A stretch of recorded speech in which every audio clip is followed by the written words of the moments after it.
To our YouTube channel Surjeet SPS. तो guys आज की इस वीडियो में आज हम डिस्कस करेंगे इंपॉर्टेंट न्यूज़ अपडेट्स को, और ये अपडेट्स काफ़ी इंपॉर्टेंट रहेंगे। ठीक है, तो चलिए स्टार्ट करते हैं वीडियो को। और वीडियो को स्टार्ट करने से पहले एक बार फिर से आपको बता दूं कि यदि आप हमारे यूट्यूब चैनल के साथ नहीं जुड़े हैं तो ज़रूर जुड़ जाएं। और इसके लिए आपको सिंपली चैनल को जो है वो सब्सक्राइब करना पड़ेगा, बेल आइकन को जो है वो ऑन करना पड़ेगा। और इसके बाद आपको जो है वो डेली जो है वो अपडेट्स आपको मिलते रहेंगे। ठीक है, स्पेशली जो टीचिंग एजुकेशनल फील्ड से संबंधित जितने भी अपडेट्स होते हैं, और साथ ही साथ उनका जो कंटेंट मटेरियल होता है वो हम आपको अवेलेबल करवाने की पूरी कोशिश करते हैं। तो ज़रूर आप चैनल को जो है सब्सक्राइब कर लें। तो चलिए स्टार्ट करते हैं। देखिए, सबसे पहले हम डिस्कस करेंगे प्री नर्सरी टीचर भर्ती पर आज फैसला होगा।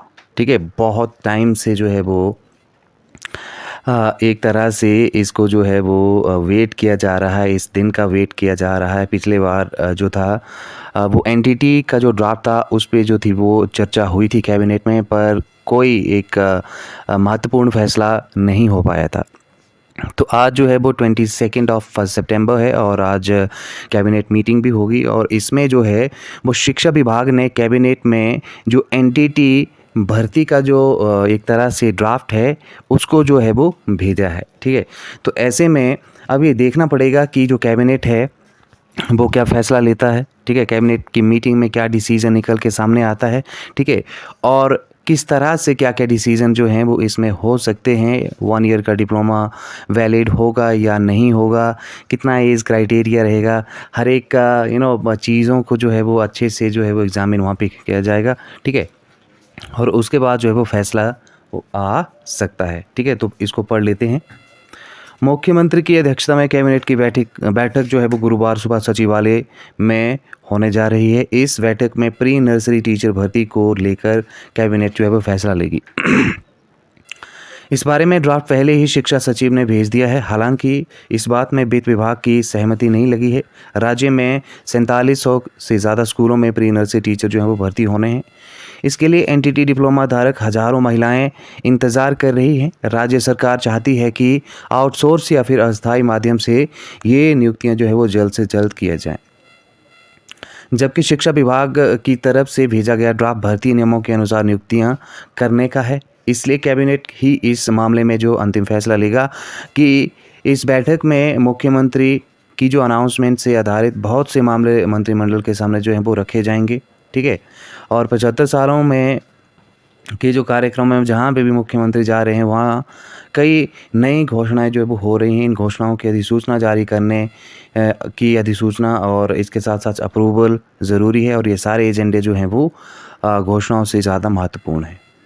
ठीक है, इसके अलावा जो है वो एनटीटी के कुछ एक ऐसे आप ये मान के चल सकते हैं कि जो हेड हैं उन्होंने कल कि यदि उनका एक तरह से मैं इंटरव्यू तो देख रहा था, और वहाँ पे उन्होंने बताया है कि यदि 27 तक उन्होंने एक जो है वो डेडलाइन दी है। 27 ऑफ सितंबर तक उन्होंने कहा है कि यदि एनटीटी पे कोई भी जो फैसला नहीं है, अगर वो नहीं आता है तो वो फिर प्रोटेस्ट करेंगे, सड़क पे उतर जाएंगे, और उसके बाद फिर वो जो है वो प्रदर्शन करेंगे ज़ोरदार। ठीक है, तो 27 तक की जो मोहलत है वो एनटीटी के जो एक तरह से आप कह सकते हैं करता धरता है उन्होंने दी हुई है। और ये बात बिल्कुल सच है, क्योंकि काफ़ी सालों से जो है एनटीटी के जितने भी ट्रेनीज हैं वो इंतज़ार कर रहे हैं। ऐसे में देखो, आज और कल का दिन काफ़ी महत्वपूर्ण है कि क्या डिसीज़न जो है वो हिमाचल प्रदेश सरकार लेती है, जयराम सरकार लेती है, वो काफ़ी इंपॉर्टेंट होगा यहाँ से देखना।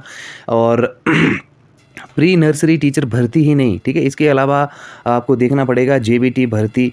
ठीक है, इसके साथ टीजीटी भर्ती, और इसके साथ साथ पीजीटी भर्ती। इसमें भी जो है वो क्या क्या डिसीज़न जो है सरकार लेती है, अप्रूवल जो है वो मिलता है या फिर नहीं, इस पर भी हमारी जो है वो निगाहें बनी रहेंगी। ठीक है, तो जो भी डिसीजंस होंगे रिगार्डिंग कैबिनेट मीटिंग में रिगार्डिंग डिफरेंट फील्ड्स, वो आपको जो है वो हमारे चैनल के माध्यम से मिल जाएंगे। ठीक है, तो इसके लिए आपको जो है वो चैनल के साथ जुड़े रहना पड़ेगा। ठीक है, तो अब हम बात करते हैं कुछ और महत्वपूर्ण जो हमारी जानकारियां हैं, हम उसके बारे में भी बात कर लेते हैं।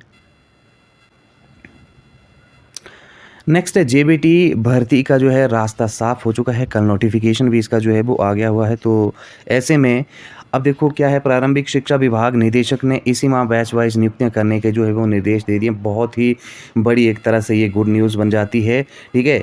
और ये गुड न्यूज़ जो है वो है जेबीटी वालों के लिए कि इसी मंथ जो है वो बैच वाइज भर्ती भी आपकी जो है वो स्टार्ट हो जाएगी और कुल मिला के 474 पद जो है वो बैच वाइज के माध्यम से जो है वो भरे जाएंगे। काफ़ी समय से, काफ़ी मुद्दतों से एक तरह से आप कह सकते हैं कि जेबीटी कि जितने भी ट्रेनीज़ हैं वो इंतज़ार कर रहे थे और इंतज़ार में थे और फाइनली कल जो है इसका ऑफ़िशियल एक जो है वो नोटिफ़िकेशन जो है वो जारी कर दिया गया है और उसमें आदेश जो है वो दे दिए गए हैं, ठीक है। अब इसमें क्या-क्या कहा गया है उसके बारे में हम जो है वो थोड़ा पढ़ लेते हैं। जेबीटी टेट बीएड अभ्यर्थी ही कंसीडर किए जाएंगे। यहाँ पे थोड़ा-सा मैं बीएड के पॉइंट ऑफ व्यू से बात करूँ तो उनको भी जो है वो कंसिडरेशन जो है वो मिली है। लेकिन देखो क्या होना चाहिए, साथ ही साथ आपका जो है वो जेबीटी टेट होना चाहिए, ठीक है। और ये चीज़ जो है यदि आपके पास नहीं है, जो जितने भी बीएड के कैंडिडेट्स हैं, तो फिर आप जो हैं वो बैच वाइज़ में आपका जो नंबर है वो नहीं आएगा। तो जेबीटी टेट होना बेहद ज़रूरी है, ठीक है। और उसके साथ-साथ जो है वो ब्रिज कोर्स का भी एक तरह से जो है वो प्रावधान यहाँ से जो है वो किया जाएगा बीएड के जितने भी अभ्यर्थी हैं, तो इस चीज़ को भी आप जो है वो ध्यान में रखें, ठीक है। इनडायरेक्टली आप ये कह सकते हैं कि जेबीटी की जो रिक्रूटमेंट है उसमें जो है बीएड के जो कैंडिडेट्स हैं उनको भी जो है इन्वॉल्व किया गया है, लेकिन विद कंडीशन जो है उनको स्वीकृति यहाँ से दी गई है। आपका जो है वो जेबीटी का टेट होना चाहिए और साथ ही साथ आपको जो है वो ब्रिज कोर्स भी करना पड़ेगा, ठीक है। तो यहाँ से आप ये एक चीज़ तो जो है वो समझ गए होंगे कि अ, अब आप जो हैं जितने भी जेबीटी के एस्पिरेंट्स हैं उनके लिए ये अच्छी एक तरह से न्यूज़ है कि बहुत जल्द आपको जो है वो बैच वाइज जो है वो भर्ती की जाएगी और इसका रिजल्ट भी है वो बहुत जल्द आपको देखने को मिलेगा। अब बात करते हैं अगली अपडेट की।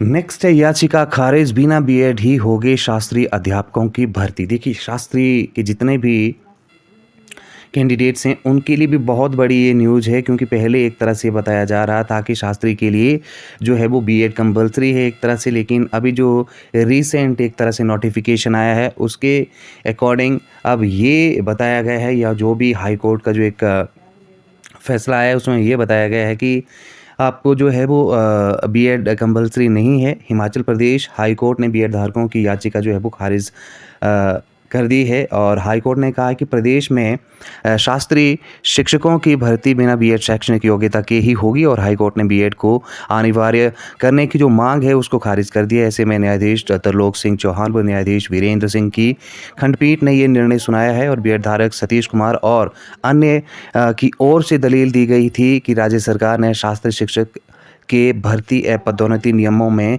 एनसीटीई की अधिसूचना के तहत ज़रूरी संशोधन नहीं किया है और एनसीटीई ने वर्ष 2011 में अधिसूचना जारी कर शास्त्री शिक्षक के लिए बीएड की अनिवार्यता जो थी वो रखी थी, ठीक है। तो ऐसे में जितने भी यहाँ से आपके शास्त्री के जितने भी एक तरह से जहाँ पे भी जितने कैंडिडेट्स मौजूद हैं उनके लिए बहुत बड़ी ये गुड न्यूज़ है कि आपको जो है बीएड की ज़रूरत नहीं होगी, ठीक है। इसके साथ यदि हम बात करें तो कंप्यूटर शिक्षक भर्ती का जो मामला है उसकी जो सुनवाई है वो भी जो है वो एक तरह से टल गई है और इस पे जो है बहुत जल्द फैसला जो है वो हाई कोर्ट लेगा, ठीक है।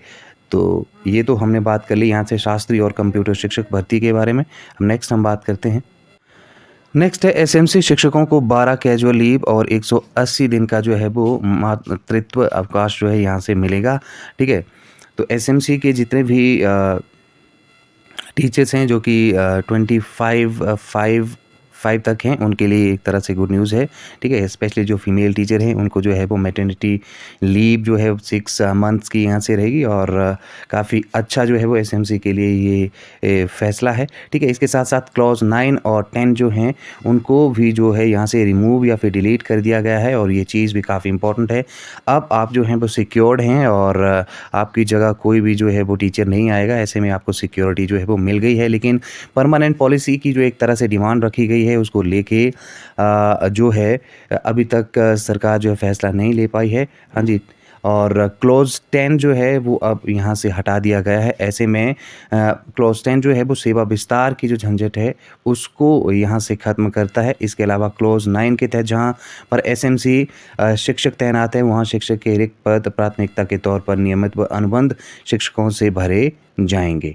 ठीक है? तो क्लोज़ 10 एक बहुत बड़ा आपको जो है वो रिलैक्सेशन देता है, जिसमें कि आपको एक्सटेंशन की जो दिक्कत थी अब यहाँ से वो ख़त्म हो जाती है। और क्लोज़ 9 में जहाँ पे कि रेगुलर या फिर कॉन्ट्रैक्चुअल टीचर आपको आता है, तो उसको उसके थ्रू ही आपको जो है रिप्लेस किया जा सकता है। ठीक है? तो क्लोज़ 9 ही बल्कि क्लोज़ 10 को जो है वो हटाया यहाँ से गया है। ठीक है?